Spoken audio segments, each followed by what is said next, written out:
खबर आप तक पहुंचाएंगे। एफआईए ने कराची के इलाके बहादुराबाद से इंसानी स्मगलर गिरफ्तार कर लिया। मुलजिम शहरियों को बैरून मुल्क जाने का झांसा देकर भारी रकम वसूल किया करता था। एफआईए की जानिब से कामयाब कार्रवाई अमल में लाई गई है बहादुराबाद में, जहां पर ये इंसानी स्मगलर है जिसे गिरफ्तार किया गया है। मुलजिम शहरियों को बैरून मुल्क जाने का झांसा देकर भारी रकम वसूल किया करता था। मुलजिम ने मुतादिद शहरियों से बैरून ममालिक भिजवाने के नाम पर पासपोर्ट भी वसूल किए। मजीद इस गिरफ्तारी से मुतालिक क्या तफसीलात हैं, जानेंगे डॉन न्यूज़ के नुमाइंदे आसिम खान से। आसिम खान बताएगा।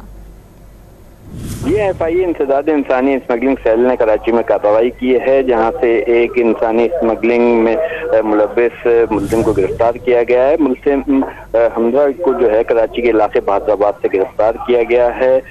मुलजिम के बारे में बताया जा रहा है कि मुलजिम बगैर लाइसेंस के अजबर ट्रैवल के नाम से एजेंसी चला रहा था और सादा लोग शहरियों को मुलाजमत का झांसा देकर भारी रकम वसूल कर रहा था। इब्तदाई तफ्तीश के मुताबिक मुलजिम ने मुतादिद शहरियों से बैरून ममालिक भिजवाने के नाम पर पासपोर्ट वसूल किए थे। मुलजिम से छापे के दौरान 13 अदद पासपोर्ट, चेकबुक्स, लैपटॉप्स और दीगर दस्तावेजात भी बरामद की गई हैं, जबकि मुलजिम के खिलाफ मुकदमा दर्ज करके मजीद तफ्तीश की जा रही है। बहुत शुक्रिया आसिम आपका।